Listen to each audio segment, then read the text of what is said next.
সময় আমাদের পার হচ্ছে।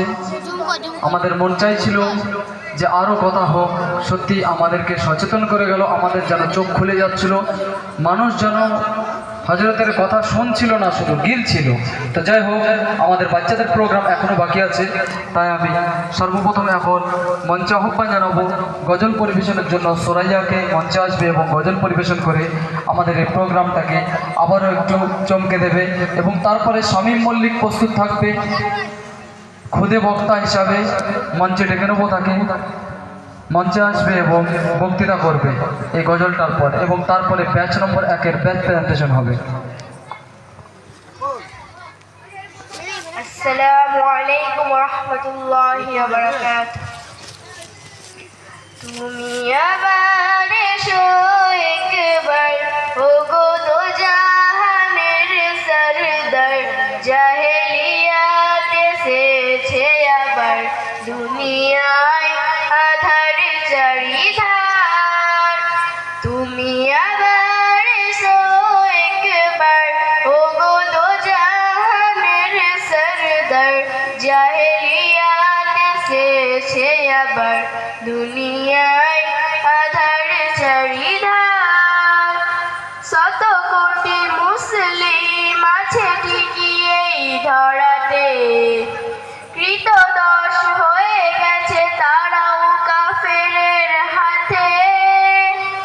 সিংহ দেখে আজ পালাই না শিয়ালের পাল, ঘিরেছে তাহারি আজ কণ্ঠে নিঠুর মোহজাল।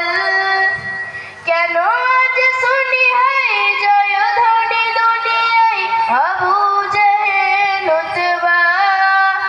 তুমি আবার এসো একবার, ওগো দো জাহানের সরদার, জাহেলিয়াত এসেছে আবার দুনিয়ায় আধার চারিধার। তুমি আবার এসো একবার, ওগো দো জাহানের সরদার, জাহেলিয়াত এসেছে আবার দুনিয়ায় আধার চারিধার। মসজিদে আকসা ইহুদিরা গড়েছে সনম, আরব জামিনে কেন ইহুদিরা সরল কদম।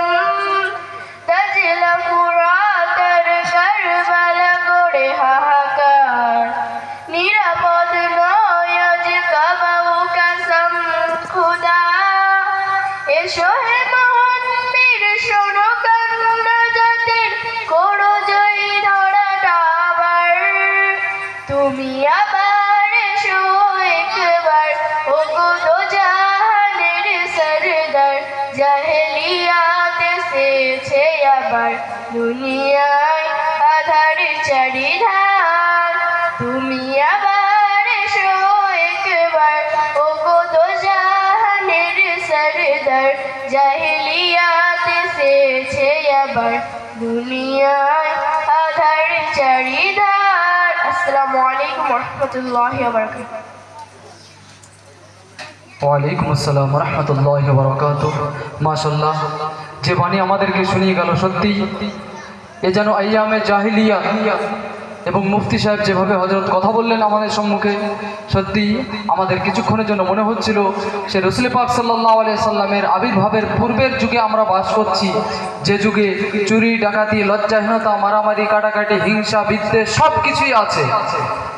যে এক জমানায় ছিল, সেই যুগের নাম ছিল আইয়ামে জাহিলিয়াত।